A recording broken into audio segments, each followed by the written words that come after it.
550 bambini di Venezia e Marghera, appartenenti a 30 classi di 8 istituti, sono stati i primi a ricordare l'anniversario dei 7 secoli dalla scomparsa di Marco Polo.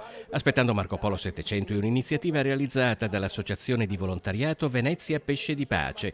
In Strada Nuova, a fare da cornice ad una statua in cartapesta di Marco Polo, 200 disegni sul tema dei bambini sono stati esposti in quasi 50 tra esercizi pubblici e commerciali. In Piazzale Municipio a Marghera, accompagnati da insegnanti, genitori e dal sindaco, 350 bambini hanno tagliato il nastro augurale della mostra dedicata al loro famoso concittadino.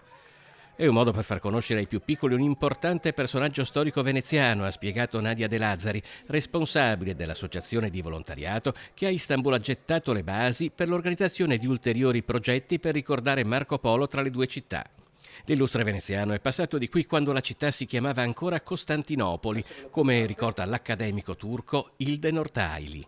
Vicino dell'Hagia Sofia era una casa che si chiamava Casa con Leone, Leone San Marco.